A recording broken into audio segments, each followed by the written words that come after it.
ഇനിയും ഞങ്ങൾ എത്ര പാലം അത്രയും പാലം ഉണ്ടാക്കും പോരെ. ശശി തരൂരിനെ കോൺഗ്രസിനെതിരായിട്ടുള്ള വിമർശനമാണല്ലോ എന്ന് വിചാരിച്ചിട്ട് പിന്തുണ കൊടുക്കാനൊന്നും ഞങ്ങൾ ഉദ്ദേശിക്കുന്നില്ല. കേന്ദ്രമന്ത്രി പറഞ്ഞത് ആയിക്കോട്ടെ, അദ്ദേഹം പറയട്ടെ.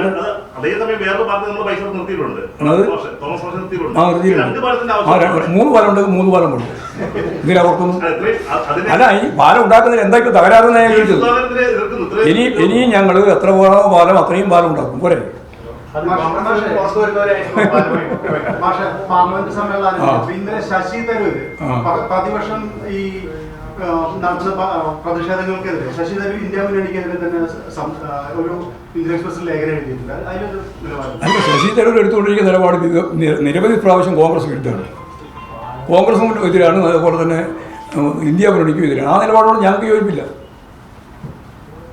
അദ്ദേഹത്തിൻ്റെ നിലപാട് സ്വീകരിക്കുകയാണ്. ആ നിലപാട് സ്വീകരിക്കുന്നതോട് ഞങ്ങൾക്ക് എന്താ വേറെ പ്രത്യേകിച്ച് പ്രതികരിക്കേണ്ടതിൽ. ഞങ്ങൾ ഇന്ത്യ മുന്നണിക്ക് വേണ്ടി നിലകൊള്ളുന്നൊരു പ്രസ്ഥാനമാണ്.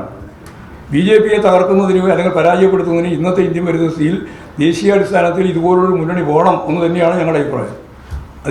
അതിനെ വിമർശിക്കുന്ന നിലപാട് സ്വീകരിക്കുന്ന ശശി തരൂരിനെ കോൺഗ്രസിനെതിരായിട്ടുള്ള വിമർശനമാണല്ലോ എന്ന് വിചാരിച്ചിട്ട് പിന്തുണ കൊടുക്കാനൊന്നും ഞങ്ങൾ ഉദ്ദേശിക്കുന്നില്ല. എത്ര പാലായാലും കുഴപ്പമില്ല. നിങ്ങൾക്ക് അതിലും തകരാറുണ്ടോ? നിങ്ങൾക്ക് ആർക്കെങ്കിലും അങ്ങനെ ഒരു പാലം വരാൻ പാടില്ലായിരുന്നു എന്നുള്ള ധാരണയുണ്ടോ? അത് സംബന്ധിച്ച് ചർച്ച ചെയ്ത് തീരുമാനിച്ചു കഴിഞ്ഞല്ലോ. അതിനെ പറ്റി വേറെ വിശദീകരിക്കേണ്ട കാര്യമില്ലല്ലോ.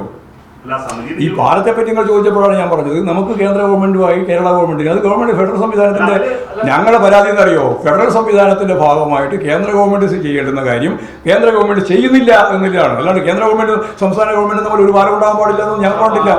അതായത് RSL കടത്താൻ വിടില്ല എന്ന് ഞങ്ങൾക്ക് ഉറപ്പില്ലേ? ഞങ്ങൾക്ക് വ്യക്തമായ നിലപാടുണ്ടല്ലോ. ഒരു തരത്തിലും അംഗീകരിക്കുന്ന പ്രശ്നമില്ല.